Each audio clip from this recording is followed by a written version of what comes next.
Fala, família do Agro, tudo bem com vocês? Vamos começar mais um episódio do AgriProsa Podcast. Aqui sempre tem entrevistas fantásticas com pessoas incríveis. Temos também o canal AgriProsa no YouTube. Que tal dar uma passadinha por lá e assistir as entrevistas que você ouve por aqui? E se você achar que vale a pena, vai lá, se inscreve no canal. O like eu tenho certeza que você vai deixar por lá, né? E se você conhecer alguém que possa se interessar por algum dos assuntos dos vídeos, então compartilha. Simbora então para mais um AgriProsa Podcast. Para começar muito bem a semana, eu tenho dois entrevistados hoje. Eu vou conversar com o Fernando Rodrigues Cabral Filho, que é mestre em Ciências Agrárias e é pesquisador do Centro de Excelência em Agricultura Exponencial, o CEAGRE. E também com o, deixa eu ver se eu consigo falar o nome dele correto, Ángel Domínguez Chover, que é doutor em meteorologia, pesquisador do CEAGRE também e do SEMPA. E o tema da nossa entrevista será Análise Meteorológica para a safra 2023-24 na região do Sudoeste Goiano. Ô Ángel, eu consegui falar seu nome correto? Bom dia, Divino, certinho. Até que ficou melhor. Pronunciei pra mim, deixa eu ver se eu cheguei pelo menos perto. Como é que é? Ángel Domínguez. Ángel Domínguez. Mas chegou muito perto, muito bom. Muito perto, muito perto. Tudo bem com você, Ángel? Tudo bem. Muito obrigado aí pelo convite. É um prazer ter você aqui. Depois você vai me contar de onde vem esse nome aí, qual que é a origem.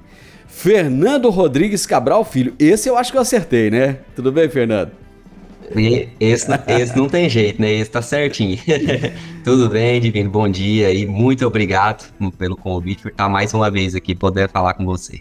É um prazer, gente. Muito obrigado. Eu acho que o momento é ideal. Vamos falar a respeito de meteorologia, agrometeorologia, que é mais específico ainda.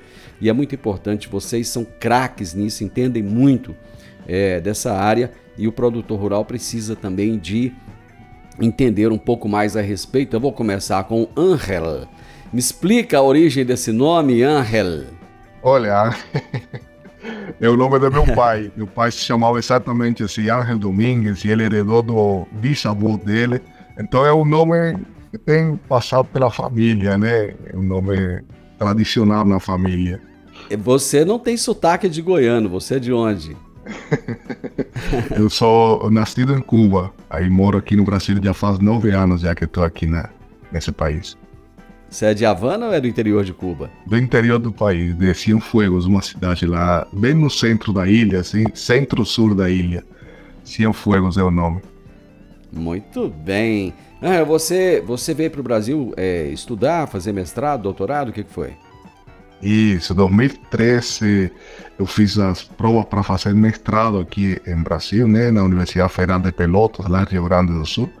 Aí eu consegui passar, consegui uma bolsa e consegui vir para cá. Aí desde 2014 moro aqui, né, fiquei 2 anos lá no Sul, depois continuei estudando, fiz doutorado no Instituto Nacional de Pesquisas Espaciais, então morei um bom tempo também em São Paulo, né.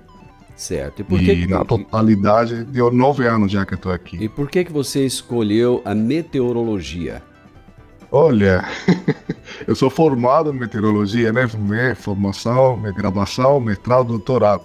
Era um curso que eu achava que eu acho, né? Mas na época assim, que eu fazia ensino médio, eu queria um curso que misturasse números, matemática com a parte da física, né? Com a parte concreta, prática da natureza, da física, da ambiental. E foi um curso que abriu no meu país naquela época, era um curso relativamente novo. Lá tem uma importância muito grande, né? Porque o país ele é afetado por furacões, né? Então, a população conhece muito sobre os diferentes fenômenos meteorológicos que atuam na região. É muito importante se manter informado constantemente sobre as condições da atmosfera.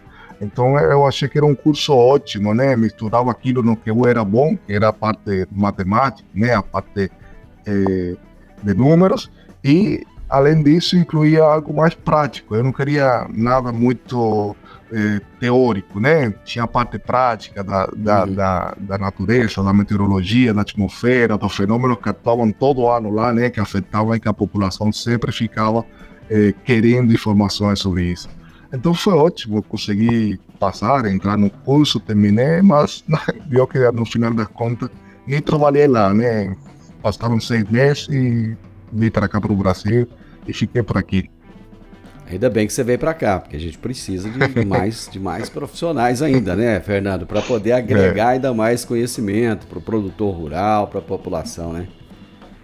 Com certeza, né? Ainda bem que o Henry aí, com todo esse conhecimento, ele tá aí hoje podendo contribuir com a gente aqui no Sudoeste Goiano, né? Num tema muito importante que é a agrometeorologia, né? O que vai acontecer aí, ou o que está acontecendo de chuva, de vento, de temperatura, e que pode influenciar com certeza aí a nossa soja que está sendo plantada agora, o milho ou o sorgo que vai ser plantado na nossa segunda safra, e depois até na nossa terceira safra, aquele pessoal que trabalha com irrigação, né? Então, com certeza é uma importância tremenda para a gente aqui também.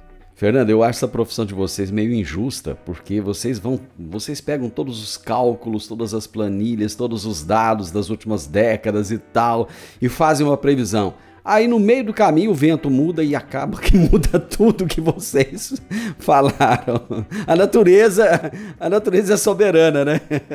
Isso é verdade mesmo, né? Às vezes principalmente a parte de previsão, né? O Angel pode falar muito melhor, e principalmente de chuva, que talvez é o que o produtor e nós técnicos quer mais saber a informação, né? Mas é o mais difícil, né? É o que tem mais influência, mais interação, que muda muito rápido, né?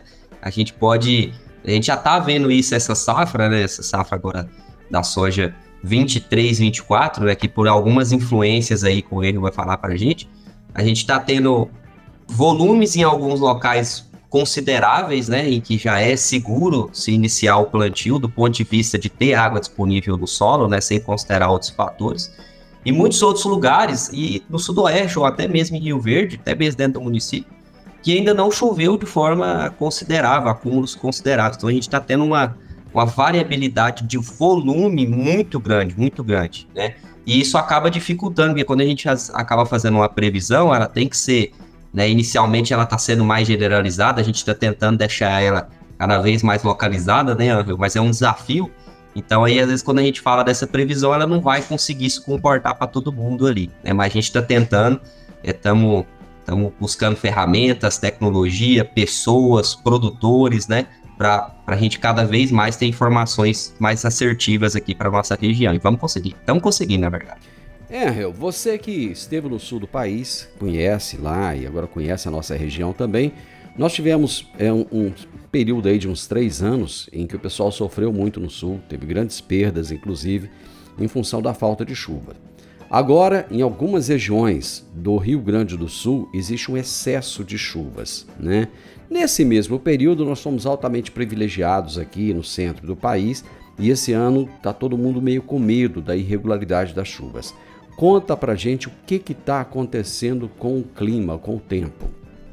Primeiro eu queria falar sobre esses anos, né, em que teve um excesso de chuva, uma falta de chuva na região sul e esse ano que está tendo um excesso de chuva. Isso está relacionado principalmente com os eventos de teleconexão e especificamente com o evento ENOS, que é El Niño Oscilação do Sul.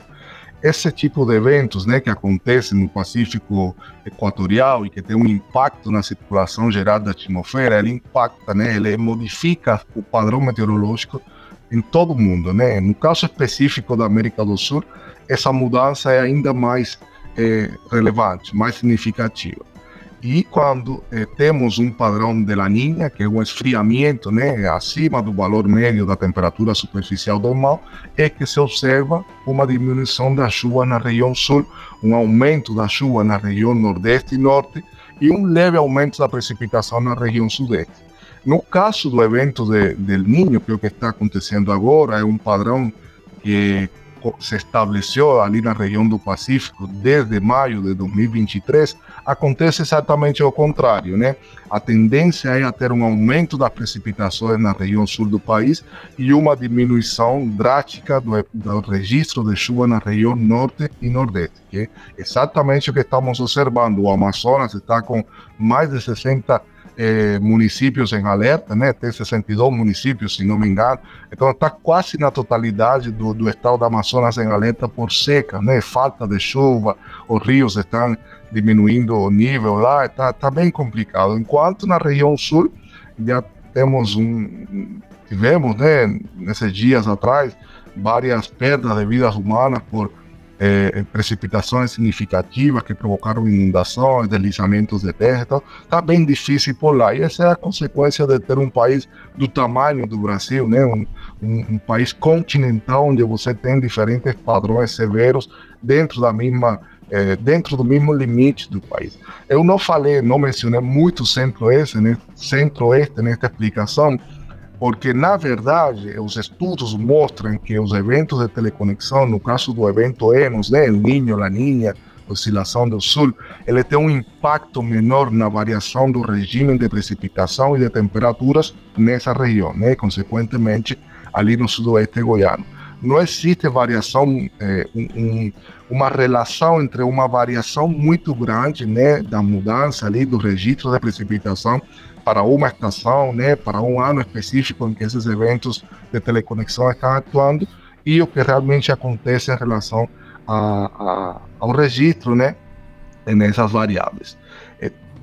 Claro que existe mudança, mas não só pelo evento del Niño, né? Existem outras características.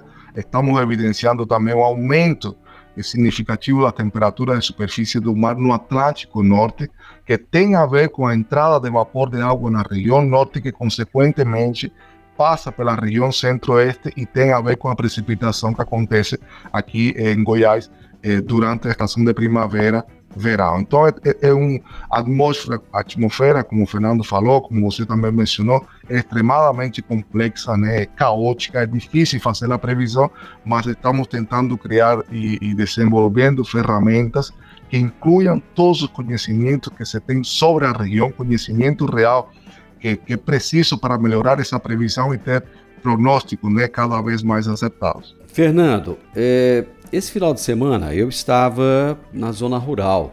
Eu fui para a zona rural para tentar entender um pouco, né, o que está acontecendo. Entender e aprender, né? A gente sempre aprende com o produtor rural. E eu vi muitas máquinas se movimentando. Algumas regiões, algumas áreas, o pessoal não mexeu ainda. Em algumas outras, o pessoal está fazendo o manejo do milho tiguera. Em algumas outras já está com tudo pronto. E vi plantadeiras também. Já vi gente plantando, né? E eu perguntei a um produtor rural, falei, e aí, como é que tá? Já tá na hora de plantar? Ah, estamos preparando aqui e tal, tá quase tudo pronto. Falei, mas e a chuva? Não, a chuva tá chegando. Mas e os acumulados até agora, né? Não, estamos esperando aí chegar, mas esperando chegar a quanto, né? Quanto que vocês precisam de acumulado? Ah, nós precisamos de 60 milímetros, né? A hora que der 60 milímetros já dá para plantar. E é nesse ponto que eu quero chegar com você, Fernando. Esse número que ele me trouxe, né, de 60 milímetros, ele é um número preciso? É 60, é 80, é 100? Existe uma base científica para isso? Ou é empirismo apenas?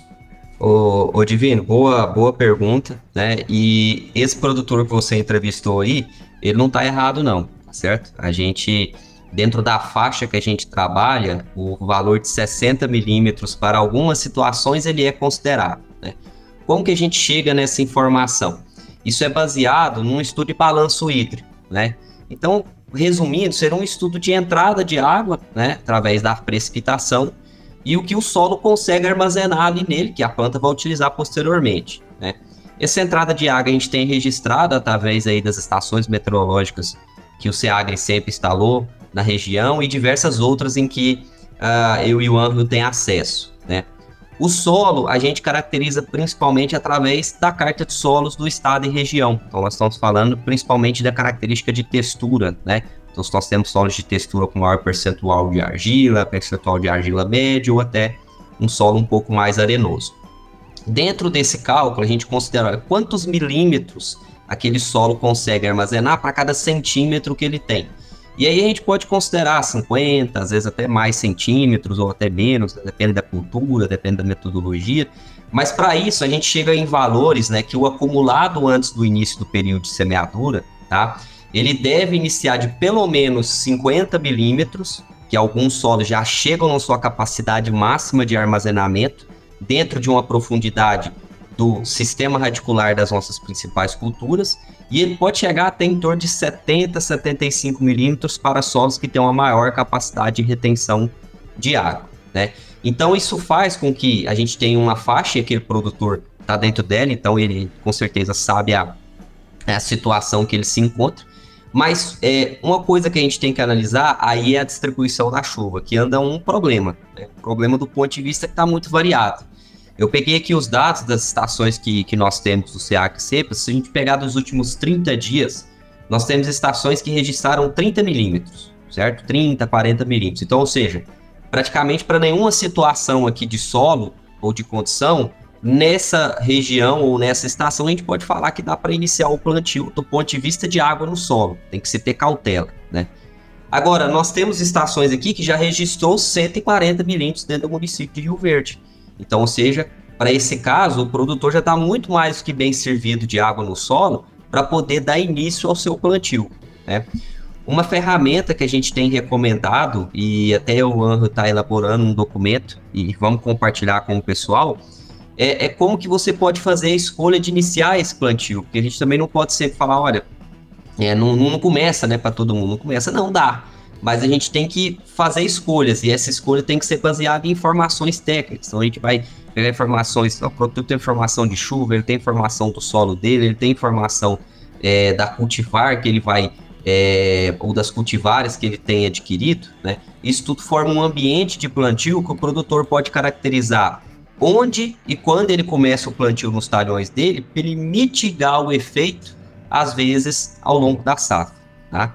Bom, eu queria mencionar aqui, não, Divino, só para complementar, que essa característica de chuva intensa, localizada, é o novo normal, né? E ele está associado a essa mudança climática provocada pelo aquecimento global. A tendência é que no centro-oeste, o impacto maior que essa mudança tem é precisamente isso, que a precipitação que é uma variável extremamente difícil de fazer a sua previsão, ela seja cada vez mais heterogênea, no sentido de que você pode ter um gradiente muito grande na medição, no registro dessa variável em uma área pequena. Então, ter dentro de um município do tamanho do Rio Verde, que não é precisamente um município pequeno, mas ele é um município, não chega a ser um estado, né?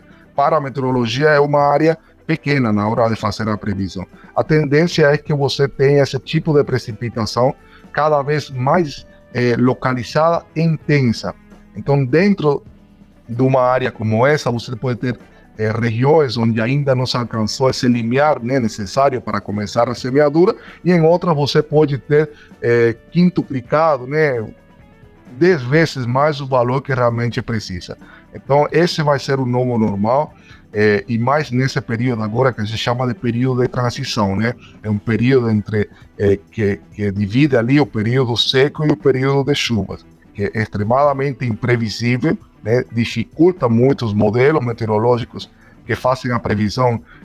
A tendência é a diminuir sua precisão, sua acurácia nesse período aqui de transição, e onde acontecem esse tipo de eventos extremos, severos, de precipitação muito intensa, que pode sim favorecer o começo dos processos agrícolas, mas também pode atrapalhar, né? No caso de um produtor já ter começado o processo de semeadura e ter uma precipitação do nível do que está tendo atualmente, acima de 100 milímetros em um dia, isso pode sim prejudicar esse começo ali da safra, né? Então é importante ter todas as informações, né? Os produtores, os gestores dali da região, conhecer o que realmente está acontecendo, quais são as características atuais do sistema meteorológico, e mostra a importância dessa rede de estações que o SEAGRE administra, né? E que tem sido, essa informação tem sido complementada com os dados que os próprios produtores têm passado para a gente, e que permite realizar uma caracterização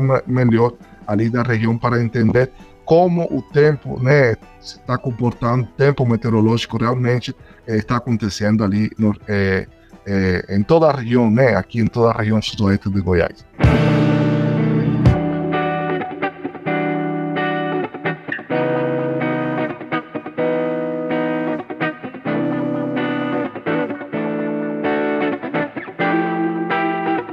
O produtor rural tem buscado vocês no SEAGRE, Ângelo? Ele tem ido atrás dessa informação que vocês têm? Tem, com certeza. Até temos um grupo, né, agora para facilitar esse processo de comunicação direta entre produtor, gestor, até para o pessoal ali da administração, né, dos diferentes municípios, que podem entrar em contato diretamente com a gente, com o pessoal do SEAGRE, ter informações, complementar, né, perguntar sobre diferentes dúvidas que se tem em relação a esse aspecto. Essas informações que vocês têm, elas são relativas apenas ao município de Rio Verde ou não? Elas são mais extensas? Porque aqui nós estamos numa região agrícola, né? Você vai pegar Jataí, Santa Helena, Montevidéu, Acreúna, ou seja, os diversos municípios vizinhos, né? Vocês têm essas informações desses municípios também ou elas são muito mais específicas para o município de Rio Verde? O foco é Rio Verde, né? O foco certo. Ali é a região, o município de Rio Verde é o foco, mas não significa que não temos informações para toda a região sudoeste, na verdade mais que o sudoeste de Goiás. Tanto que dos produtos principais, né, da ferramenta que utilizamos é um modelo de previsão numérica do tempo, que foi totalmente desenvolvido no Brasil. O modelo se chama BRAMS. Ele é um modelo que está em constante desenvolvimento e ele tem domínios de previsão, né, áreas ali, volumes onde é feita a previsão, com foco na região, no município de Rio Verde, mas que mostra informações para todo o centro e sul do estado de Goiás e também áreas do município de Mato Grosso do Sul, São Paulo e Minas Gerais.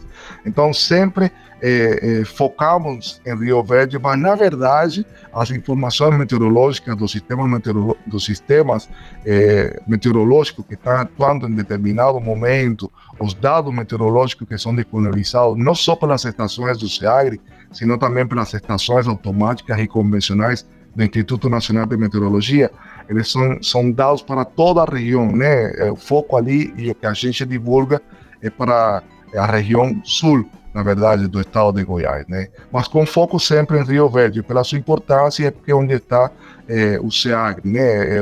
A área ali de atuação máxima, mais importante do SEAGRE. Fernando, você falou de variações de 30 a mais de 100 milímetros. Aquele produtor rural que está com 30 milímetros agora, existe uma janela de plantio. Ele já adquiriu a semente dele, que pode ser de ciclo curto, médio, né, precoce, enfim. Ele sabe que a janela vai apertando à medida que o tempo passa. E se não chega aí nesses 60 milímetros, né, que a gente falou anteriormente, o que esse produtor faz? Ele põe o joelho no chão, ora para Deus e põe a semente na terra ou não? Ele espera. Ô Divino, então, o produtor nessa situação, ele tem que analisar, a primeira coisa é relacionada ao operacional dele, né? E ele sabe muito bem, ele conhece muito bem, então dentro dessa janela ele entende, olha, até quando que eu consigo plantar, né, em função desse meu operacional, pensando também, claro, na safrinha lá na frente, né? Que talvez o Ângelo depois pode até dar um parecer aí do que já tem de previsão lá para pro nosso verão, né, que vai entrar na safrinha. Segundo, se ele não está tendo acumulados muito constantes, ele tem que buscar começar pelos talhões que têm melhores condições, ou seja, aqueles que ou acumularam um pouco mais de precipitação, certo? Um volume um pouco maior, porque ocorre até mesmo dentro da própria propriedade variações, né? Tem variações de chuva dentro da própria propriedade, então buscar aquele talhão que teve maior acumulado. E talhões que têm características mais interessantes, ou seja, que às vezes ele tem uma palhada melhor, que ele tem uma textura melhor. Por quê? Porque mesmo que aquele volume for um pouco reduzido, ele fica acumulado, porque o solo tem essa maior condição, e ele também gera menos perdas, por exemplo, por evaporação, no caso da cobertura do solo. Então, a partir do momento que ele coloca uma semente ali, aquela semente para germinar e iniciar seu processo, ela tem mais condições de se manter ali, por conta de uma temperatura melhor da cobertura do solo, por conta de um armazenamento melhor de água, mesmo do que foi reduzido, até ele retornar ou passar a ter esses volumes mais constantes. Então é importante ele fazer essa análise, senão ele só começa a plantar pelo motivo que você falou, nossa, eu tenho que plantar porque senão eu não vou conseguir, ele tá certo. Mas aí, às vezes, ele não faz essa análise e começa por um local na propriedade que não tem a melhor condição. E aí, o que isso vai gerar para ele? Replantio.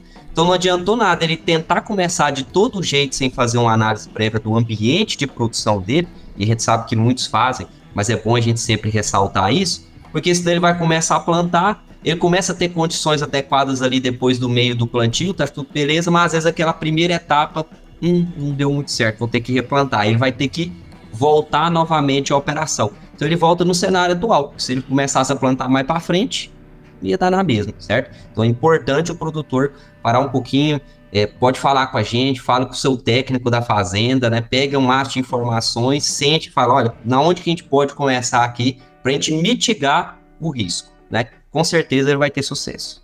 Angel, as estações do ano, primavera e verão, o que vocês preveem aí para frente?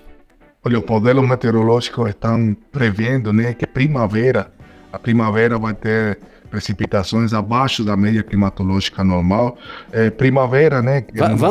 Peraí, vamos parar por aí. Vamos traduzir isso para que todo mundo entenda. O que você quis dizer? Exatamente.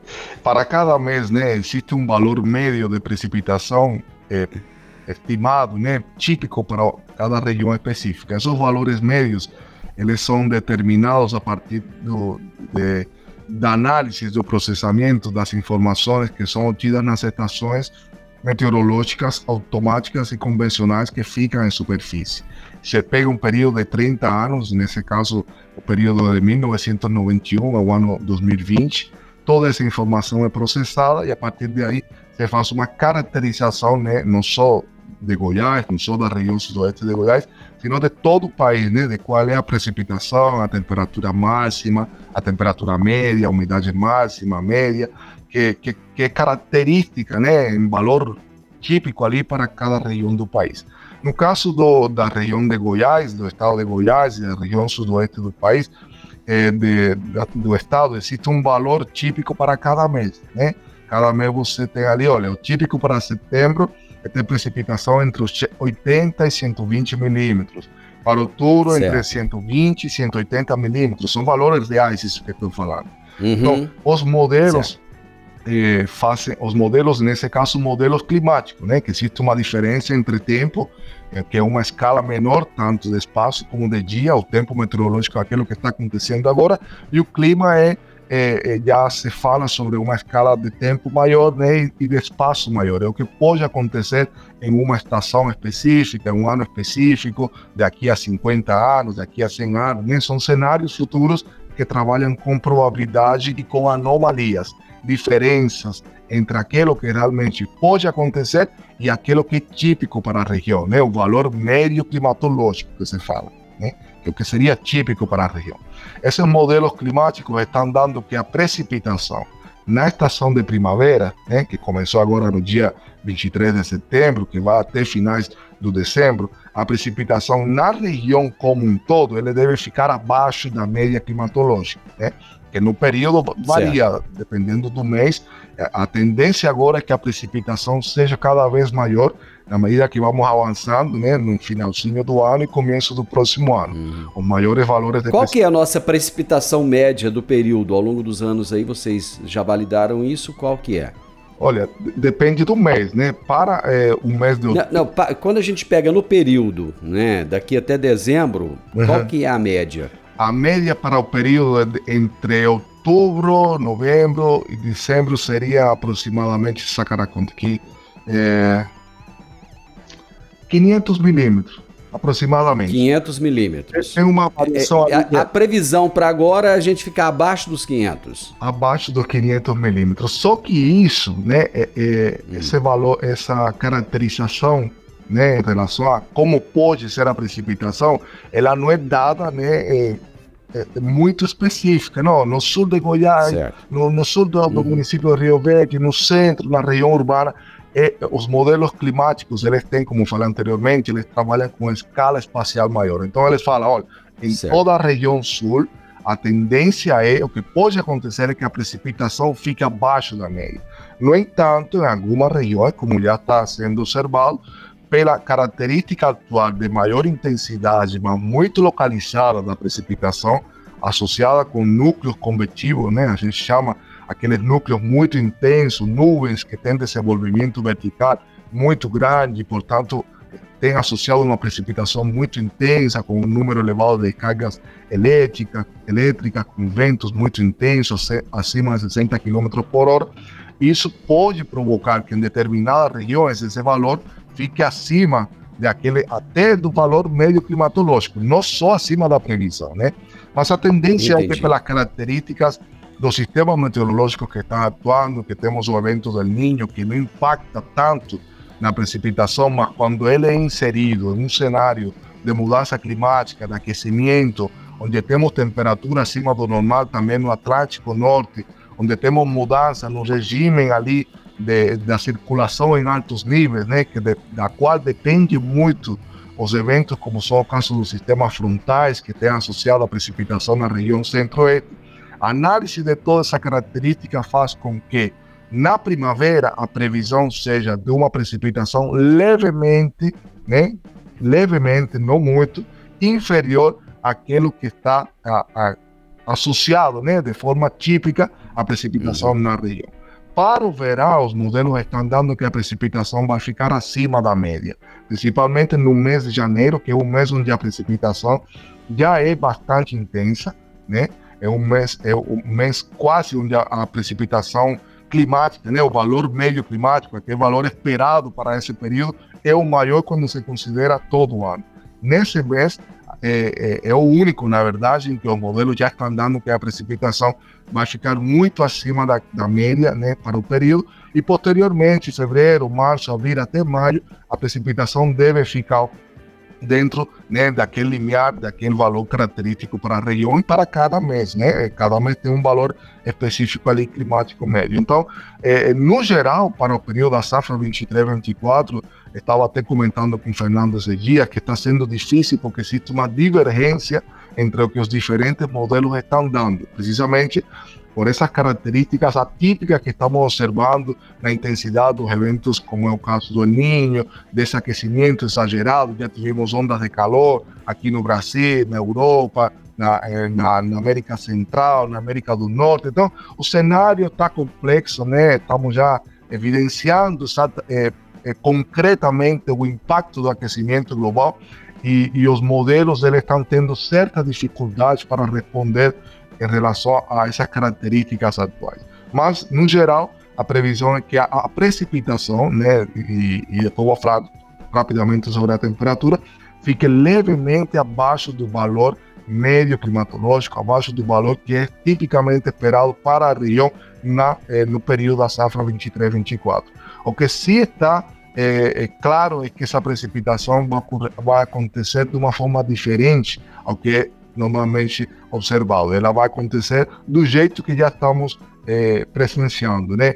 Em regiões muito pequenas, muito localizadas, com valores muito elevados. Isso afeta, né, o desenvolvimento satisfatório da atividade do processo agrícola. Em relação à temperatura, a previsão é que ela fique um pouco também acima do valor médio para o período. Estamos atravessando agora os meses de setembro, outubro, novembro, são os meses onde as temperaturas máximas alcançam seus maiores valores, né, no período de um ano. E a tendência é que com a chegada da chuva no final de outubro e depois com o aumento da precipitação, da nebulosidade, do sistema meteorológico que tem associado essa chuva persistente, né, que é aquela que não acontece só em um período curto de tempo, senão que persiste a nebulosidade, a precipitação, ela tem um período maior, né, de ocorrência dentro de um dia.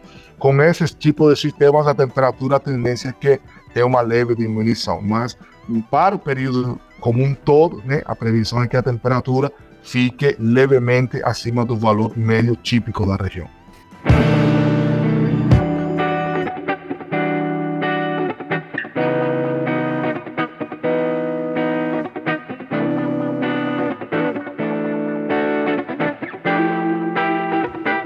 Fernando, deixa eu ver se eu entendi mais ou menos o que o Ángel disse, porque é complexo, o assunto é bem complexo. Pode acontecer de quando chegar na época da colheita, a gente ter excesso de chuva e isso acabar prejudicando, inclusive prejudicando o plantio do milho? Sim, com certeza, com certeza. Pelo que o Anderson acabou de explicar aqui pra gente, né, deu uma falada sobre os modelos, então a gente tem essa possível condição no momento da colheita, né? A gente tem 4 pontos que ele falou muito interessante que a gente pode caracterizar bem para a região e dar um ênfase para o produtor. Ele falou da variabilidade. Então a gente já está vendo isso, por exemplo, de mais ou para menos, né? Se a gente pegar para a região de Santa Helena mesmo, o pessoal vai saber onde que é aqui, nós temos desde o mês passado, em várias regiões lá, uma precipitação bastante alta. Inclusive ontem, né, naquela região a gente tinha tempestades, né, raios e chuvas muito intensas, né?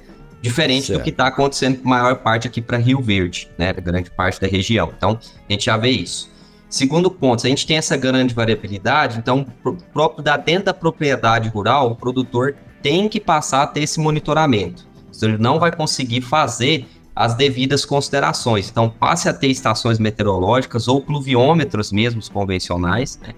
Se não tem, tente buscar o SEAGRE, a gente tem o grupo, a gente está tentando fazer essa previsão mais regionalizada possível, que pelo menos o produtor tem uma ideia das propriedades ou dos talhões onde ele tem. Qualquer pessoa pode ter acesso ao grupo? Qualquer pessoa, o link é aberto, a gente compartilha o link do grupo do WhatsApp, e aí quem quiser entrar solicita lá, eu vou aceitando, né? Como é que a pessoa consegue esse link? Pede para ela chamar no Instagram do SEAGRE, porque aí lá a gente consegue enviar o link, né? Acho que talvez vai ser mais fácil, a gente pode compartilhar com você, com outros também, que compartilhem em outros grupos também para aumentar a rede. Deixa eu fazer o seguinte, deixa eu colocar aqui na tela, para quem estiver assistindo o vídeo, ele vai ver qual que é o Instagram, Acho que é @SEAGRE. SEAGRE. Underline SEAGRE, não é isso?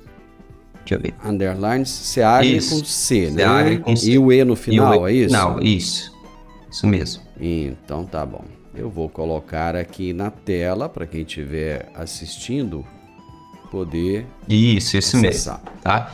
Então busca a gente lá, com certeza nós vamos conseguir. E o que eu falei, o grupo é exclusivo para essas informações de 2 vias. O SEAGRE dá essa informação e o produtor também. Então o pessoal interage falando o que está acontecendo na sua fazenda, se está chovendo, se não está, se correu granizo, se está tendo raio. Então é 2 vias exclusivas para essas informações. Então o pessoal está tendo bastante interação. Ele falou de temperaturas maiores do que a média, né? Então isso é importante para o produtor. Temperaturas altas, né? Acima da média e altas, igual a gente teve alguns dias atrás, né? Isso pode prejudicar no momento da germinação e da plântula de soja, né? Então tem que ter um cuidado com isso. E depois, ao longo da safra, isso se agrava nos momentos de veranico. A partir do momento que eu corto uma chuva, imagina eu com alta temperatura, aquela planta, ela vai estar com o seu metabolismo bastante acelerado, consumindo muita água, tendo muita perda de água por evaporação. Isso pode encurtar o período de água no solo, então é um detalhe. E acaba virando uma estufa também, né? Isso mesmo. E o outro detalhe, chegando lá no janeiro e depois fevereiro, né? Janeiro, uma cautela. Se nós vamos ter altas precipitações, pelo menos é o que está prevendo, nós temos grande parte da soja em florescimento, e aí nós vamos ter muito molhamento foliar aliado a altas temperaturas que vão se manter. Então, ou seja, cenário muito bom para doença, né? Cenário bom para entrada de ferrugem, florescimento. Então, o produtor tem que ter já uma cautela, já programar as operações, e a gente sabe, principalmente nesse período que vai começar a ter muita chuva, também há dificuldade de pulverizar. Então, se ele não se programar, não fizer algo preventivo, né? Entrar com fungicidas, às vezes, protetores ou preventivos, ele às vezes nesse período, quando ele necessitar, né, que vai estar muito, muito favorável para as doenças, ele, às vezes não vai conseguir entrar para fazer a operação. Então o produtor já se atentar a isso. E na colheita, a gente pode ter uma dificuldade, né, em função ali de qual cultivar ou época que ele plantou, que ele pode pegar esse período alto de precipitação e não conseguir colher, e aí também não conseguir entrar com a cultura do milho ou outra cultura que ele vai entrar, tá? Então acho que são pontos aí interessantes para o produtor ficar atento. Acho que uma coisa bacana do podcast e do canal do YouTube é que a gente acaba tendo mais informação aqui no rádio. Infelizmente, nosso tempo é limitado e algumas informações não ficam disponíveis no rádio em função do tempo, né? Mas aqui acaba que a gente tem um pouco mais de tempo. Eu vou fazer uma última pergunta aqui para o Ángel, que é o seguinte: Tem um monte de gente fazendo previsões catastróficas, falando de super El Niño e essa coisa toda. Afinal de contas, nós vamos ter um El Niño mais ou menos normal, a gente vai ter um super El Niño, vai ter catástrofes ou não? Tudo isso é muito mais midiático do que real. Na verdade, é um pouquinho das duas coisas. Não existe previsão ainda de que o Niño vai ser um super El Niño. Certo. Estamos em uma fase do Niño moderado, né?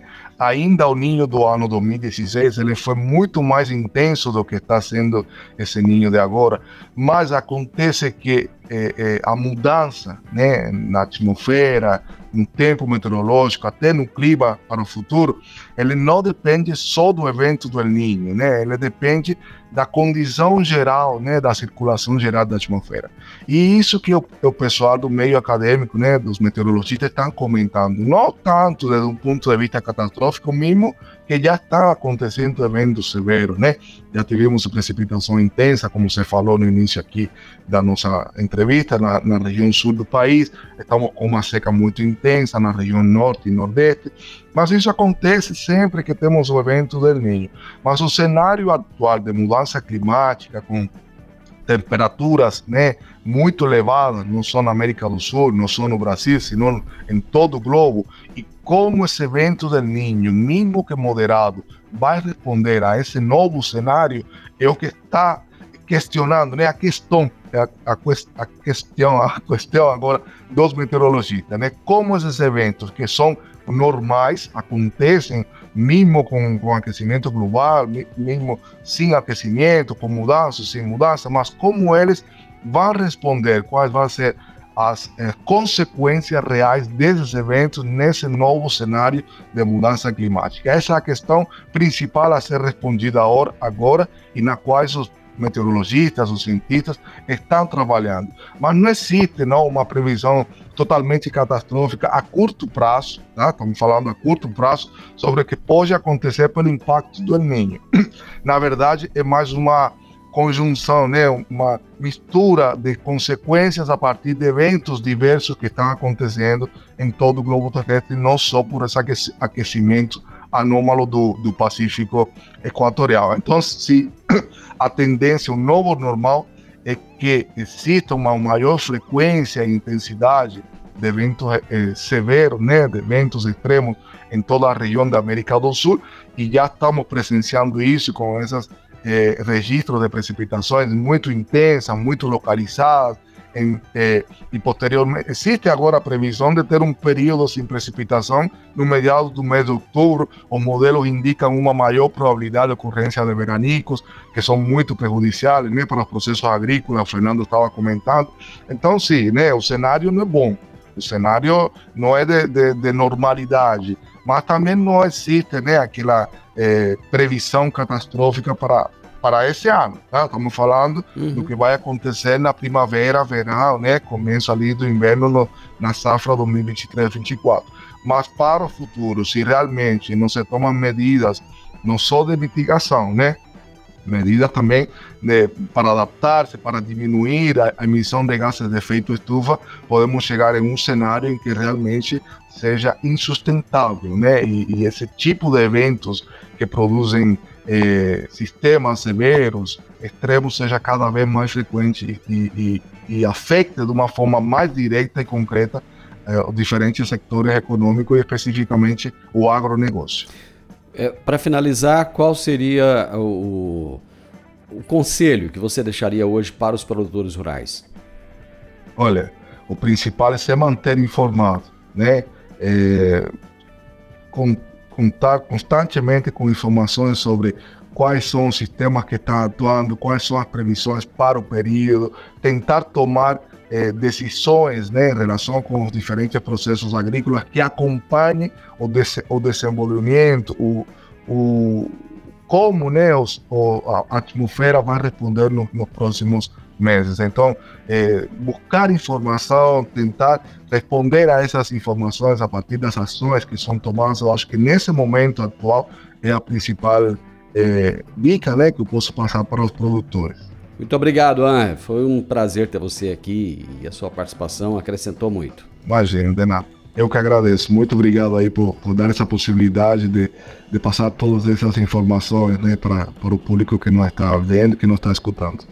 Muito bem, Fernando Cabral, deixa aí os seus conselhos também para os produtores nossos aqui da região.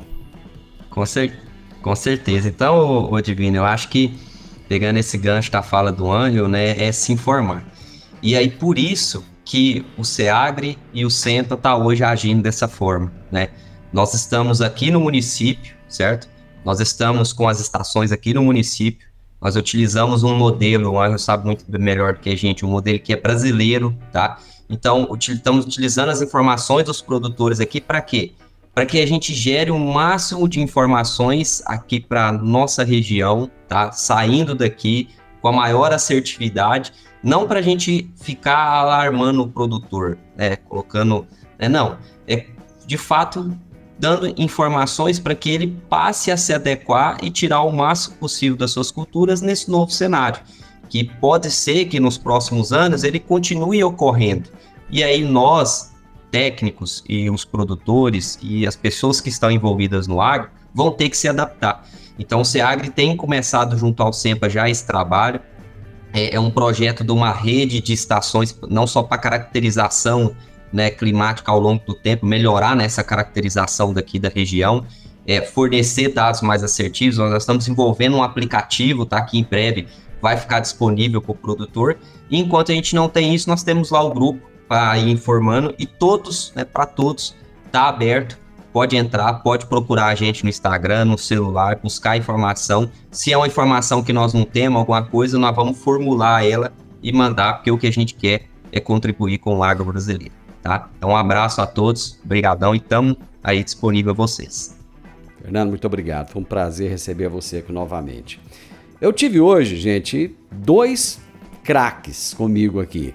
O Fernando Rodrigues Cabral Filho, que é um mestre em ciências agrárias, é pesquisador do Centro de Excelência em Agricultura Exponencial, o SEAGRE. E também o Ángel Domingos Chover, o doutor em meteorologia, pesquisador do SEAGRE SEMPA. E o tema da nossa entrevista foi Análise Meteorológica para a Safra 2023-24 na região do Sudoeste Goiano.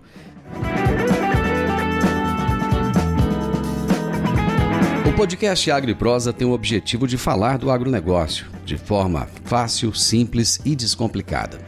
Diariamente conversamos com os maiores atores do agro e abordamos os mais diversos assuntos de interesse de produtores rurais, técnicos, pesquisadores, profissionais da área e simpatizantes do agronegócio. Se você gosta do nosso podcast, então você pode nos ajudar. É muito simples. Basta seguir-nos nas principais plataformas de streaming e também no YouTube. Se você deixar um gostei, compartilhar os episódios e deixar um comentário, já vai nos ajudar muito a dar relevância tanto ao podcast quanto ao canal. E o mais importante de tudo, nos siga para receber notificações de novos vídeos e episódios. Um grande abraço para você e até a nossa próxima prosa.